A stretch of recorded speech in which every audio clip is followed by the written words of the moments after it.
Hi. Today I wanted to bring together some of the things that we've been working on so far, and I have to check if my streaming setup is correct. Yes, perfect. So we've talked about a lot of things, and I think it's good to do a few examples, or in this case one example really, that shows what is really the relevant information, because I guess you don't want to remember all of this. You maybe want to take notes or watch the video again and end up with kind of a notepad file where you have your own cheat sheet with stuff that you like to use very often.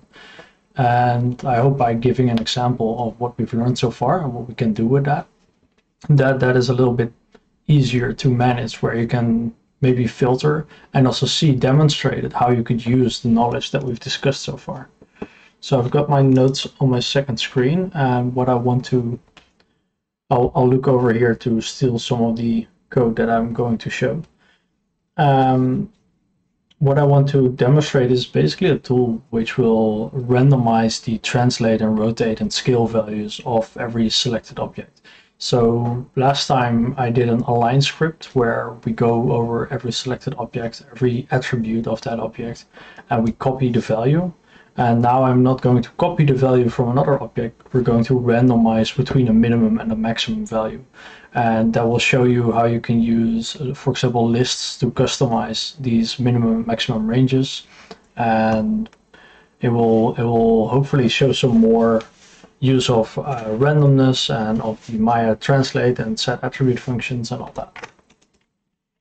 So to start, we have to go and import our CMDS library once again. Let me make this a tiny bit bigger.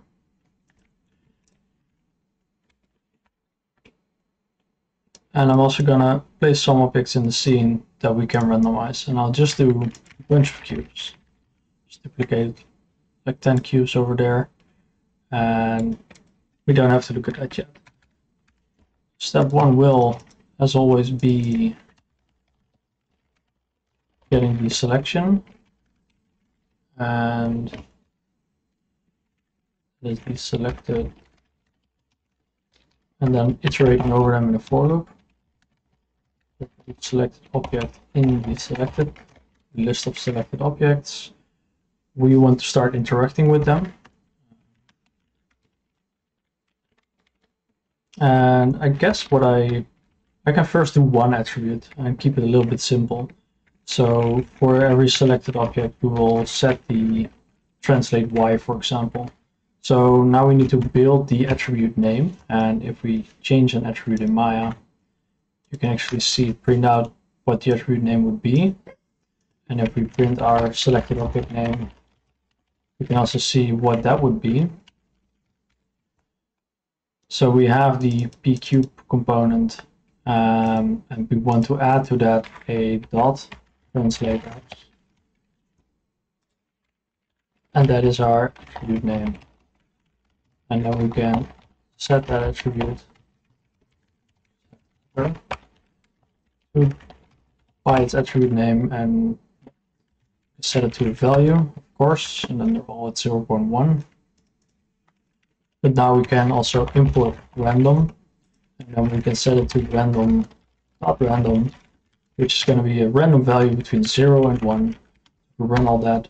Every cube, let me show you, it's going to have a slightly different X translation. And every time we repeat that code, it's going to reevaluate that random number for every cube. So it's just going to make them all jump around a bit. Now, the next thing we probably want to do is set a min and max value.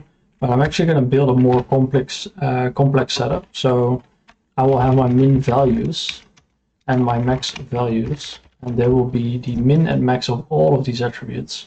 And I'm going to split them up per attribute prefix. So I'm going to make a list. And here's a cool thing, you can put just new lines inside of these square brackets, and that will work. That's fine. So you can kind of organize your code a little bit better. And inside of this one list, I'm going to make 3 more lists. And every list is going to be the minimum translate. actually put a comment behind at the end of my line where I just say translate, rotate, scale, and there's X, Y, Z, so we want 3 minimum values. So for example, -1 in X, 0 in Y, -1 in Z, and then 0 in rotate, 360 in rotate, 0 in rotate, or this can just be 0, 0, 0. Scale can be 0.5, for example, so it's uniformly scaling. And then if I copy and paste all of these minimum values, I can change them into maximum values. For example, I will only move in 2D, so between -1 and 1 in the XZ plane, while Y will always be between 0 and 0, so it is going to be forced to be 0. I'm going to do the same for rotate X and Z, and I'm just going to rotate the Y between 0 and 360. And then I'm going to scale between 0.5 and 1.5, just to demonstrate that scale also works. Now, last time I really wanted to push forth these for loops that can simplify our code. So instead of copy-pasting this 9 times and having a different string we're adding at the end here, I want to do that again. I want to make this nice and Pythonic. So we have a compact bit of code that just is built out of loops. So first we have axes, which are X, Y, Z. And then we have attributes, which are translate, rotate, and scale. Let's translate. And make this a list. And I could write this in the same way with 3 strings with commas in a list, but because strings are basically just a list of individual characters, this will also work. So for each attribute name in these attributes, and then for each axis in these axes, so we have this big nested list of for loops, what we will get is all the components we need. We'll get the object, translate, X, Y, Z, rotate, X, Y, Z. It will just keep going like that. And we can concatenate all these values by just adding them together to attributes, and then we have plus, and then we have axis. And that gives us the final attribute name. Before we get into these values, we're just randomizing every value right now. I can run this code, and you can see all of these are going to be random numbers between 0 and 1. And you can see our scene has gotten a little bit more interesting.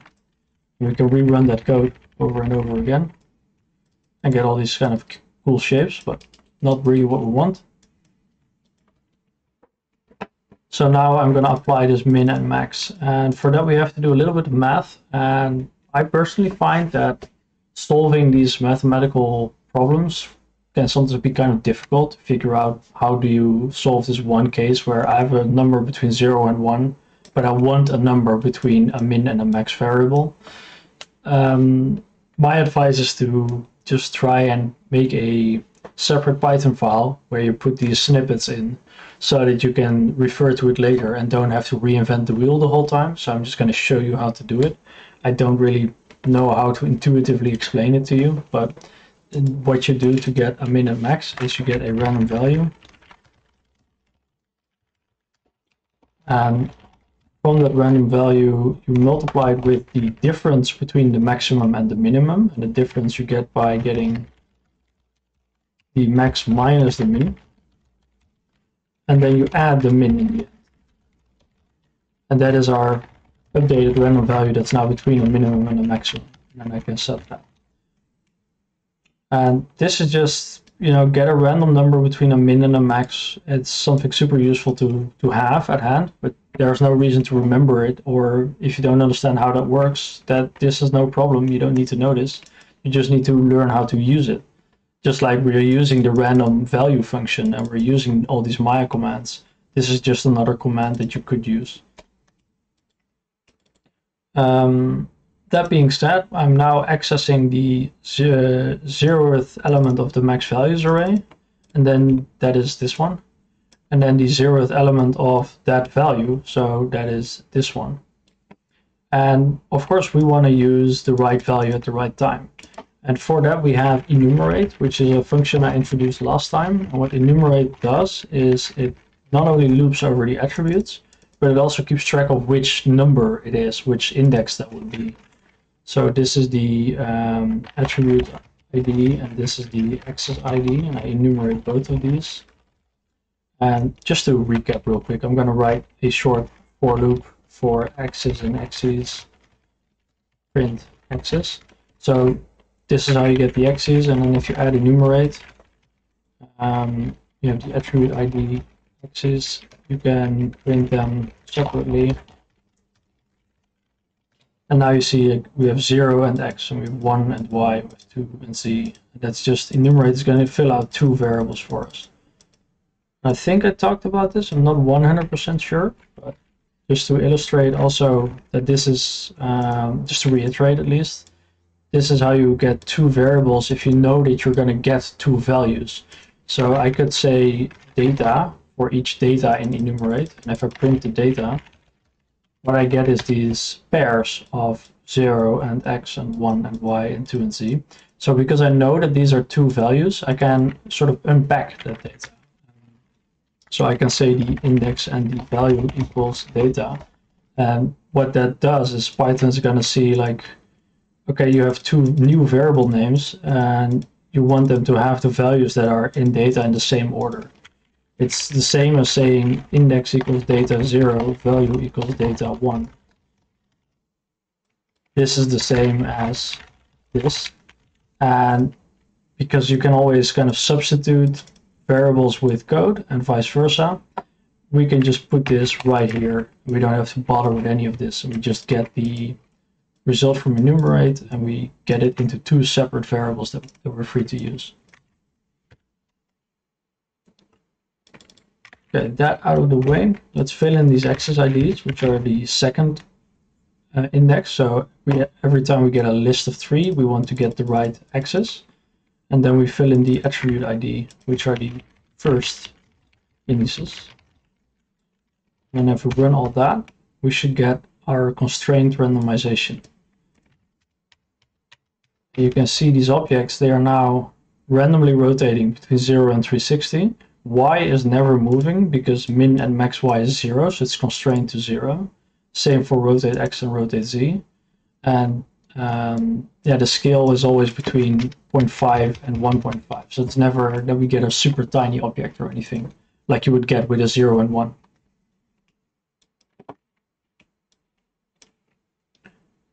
So I earlier mentioned a little bit that you want to save this out somewhere and just copy paste it whenever you need it. Python actually has means for you to do this, and so does Maya actually. So if you go to your documents scripts folder in Maya or in your file browser, you'll have documents Maya scripts in your My Documents folder. That's where you can put Python files, and those files can be found by Maya, so you can import them. So I'm just going to do that real quick.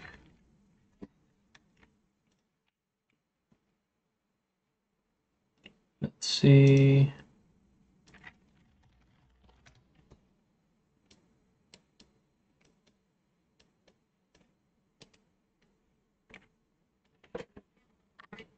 What is going on? Bear with me.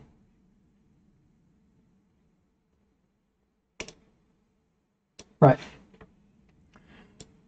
So this is kind of where you want to go. You want to go documents and then in Maya scripts, and this is where you can put your own pieces of code. So I'm going to say new text document, and that's going to be, well, I usually call it utilities.py. It has to be .py, so it's a Python file, and Windows will ask you to change the file extension. If you don't have a Python, or if you don't have file extensions enabled, you have to do that somewhere in View. So you can always edit the extension and then make sure it's a Python file. And if you don't get this icon, don't worry. I have a dedicated Python editing program, which I'm not using today, but that's that icon. For you, it will probably be just a white square. And that's fine. So I can edit this in Notepad++. You can edit it in really in anything you want. But just to demonstrate how this works is I could take this code, for example. All right, first let's just print something. Print hello world. and then go here and say import utilities. So that finds utilities.py in that specific folder. It has to be in that folder, and then it executes the code inside. One caveat though is that Python only does this once, so there's also a reload function. And then you give the utilities to reload, and then it will actually do it every single time. So the first time you need this one, the second time you need that one. You can always put both or remove reload once you're done developing, because it's nice while you're programming, but it's actually not very nice to put that in every script that you write, because it can cause issues and slow down. So it's better to remove this once you're done with your code. Then the next thing I want to show is how you do functions. So not only can you get code out of a file, you can also make code that you can call yourself with these round brackets. And in Python, a function is called a def, so def, and then you put a space and you put the function name. So I'm going to write a function called random between, for example, or random value between, whatever you want to call it. And I'm going to have a min value and a max value. And so between brackets, you put variable names, and this is the information that you want the user to supply. So when we, for example, when we call setAttr, we supply the attribute name and the value. So there is a def setAttr somewhere out there that wants the attribute name and the value. And this is how you would write something like that. Then we could copy paste this code, which is going to, create our random.random. And then map it between a min and max value. Now, I don't need this complex thing that we did with the for loop, so I'm just going to put max value and min value. So I get the difference between max value and min value, and multiply that by the random value, then add the min value to get a value between min and max. And now to give this value back to the programmer that is using your function, you have to use the return keyword. And I'm going to return random value. So this is a function, and I can use its name like so. And then it wants two values from me. So when I call it with these brackets, I have to put two values in there. So I can do -1 and 1, for example. And that's going to do all this calculation with these two values. And then it's going to give me back a value that I can then put in my variable or just print, whatever you want to do. And then if I run all of this code, that's gonna get values between -1 and 1, because that's what I specified. And it's gonna get it out of this isolated piece of code. And the cool thing about functions is that this code doesn't run when you run your script. So if I do this, it doesn't do anything. It's like this code is in Maya, and until we run it, it will, Maya will do stuff. And the same is with functions and functions inside of files. If we don't import a file, that code is ignored. If we put a function in a file, that code is ignored until we call the function. So we can have tons of code that is just out there for us to use without it disrupting our Maya scene, because it's not actively changing stuff until we ask it to. So I'm just gonna cut and paste this into our utilities file. And something is wrong with my color scheme. That is not nice. Settings, style, default. No, not default. Holy crap. This one better? No. That is so weird. I guess we'll use deep black. Then it's readable.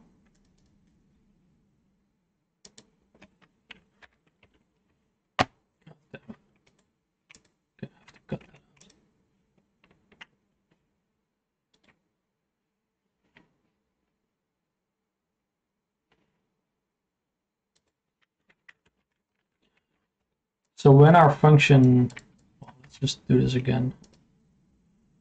I'm going to paste it in Notepad. And with our function in our utilities.py file, we need to supply what it needs as well with import. So this one is just using random, so we can import random. If you use Maya functions, for example, you also want to add those functions to this to the script. So you want to add from Maya import CMDS because it will need CMDS in this code.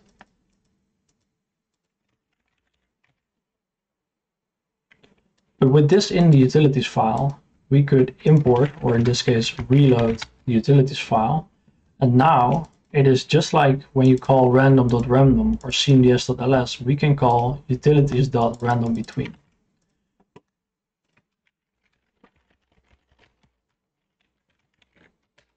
So now this code is coming from an external file, and it's just there for us to import and use whenever we want to.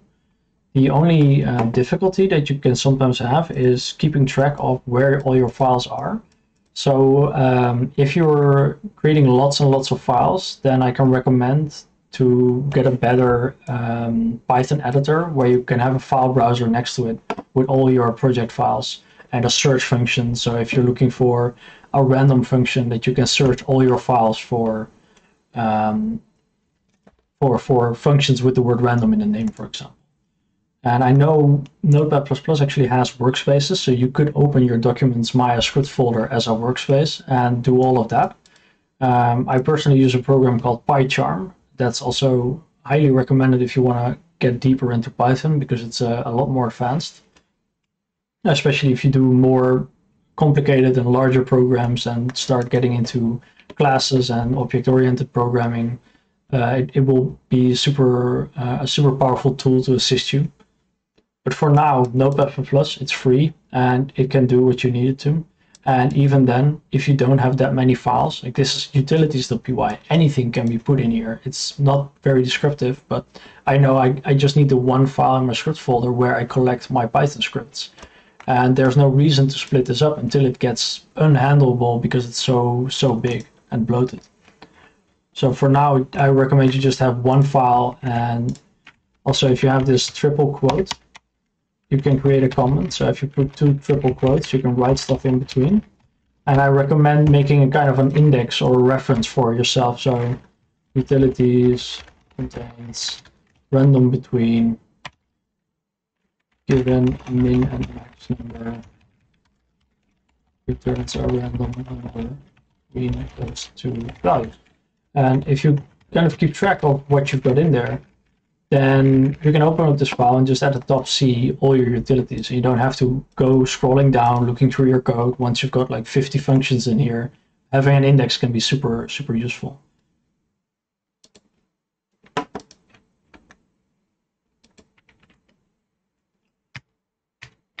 Oh yeah, so the last thing I want to do is actually use this function now in this place. So all of this stuff, like I said, you don't want to remember this. You don't want to solve this problem every time.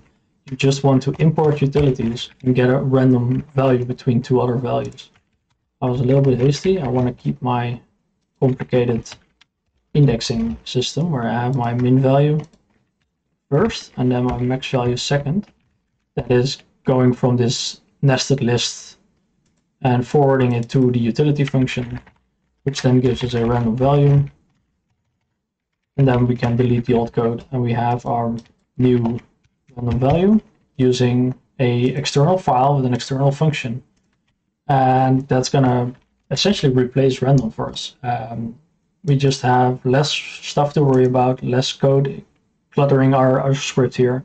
It's just more readable this way because we've made an abstraction here. We don't care about the math behind random between. We just read random between, we know what it does. And that's what I wanted to show, really. So a few new things, but mostly this whole utility function is something that you should be able to devise on your own by now. And I think there's many more cool things you could do. So if you're looking for experimentation, you can do exact world bounding box, I believe it's called. And this gets the bounding box of the selection in your Maya scene. So you could, for example, say, I want to randomly translate these objects, but based on the bounding box.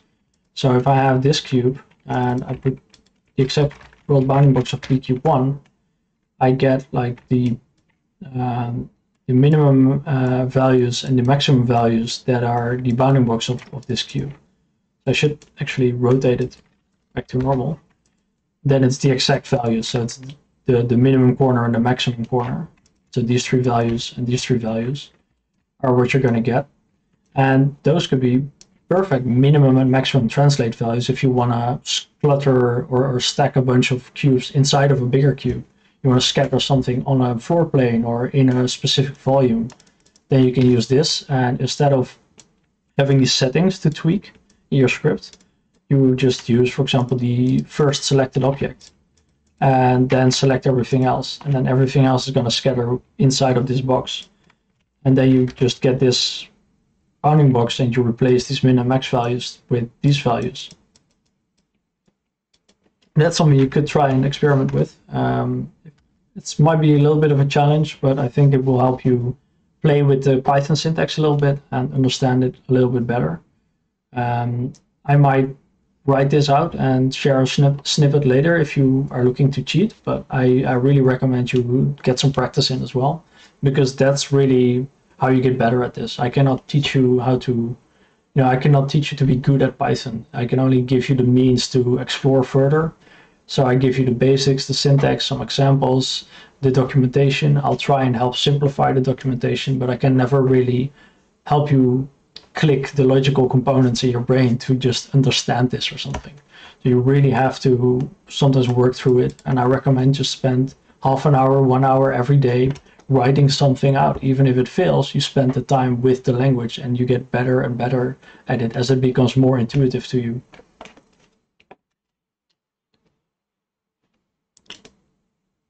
So with that, I guess, thank you for watching, and I hope this was informative.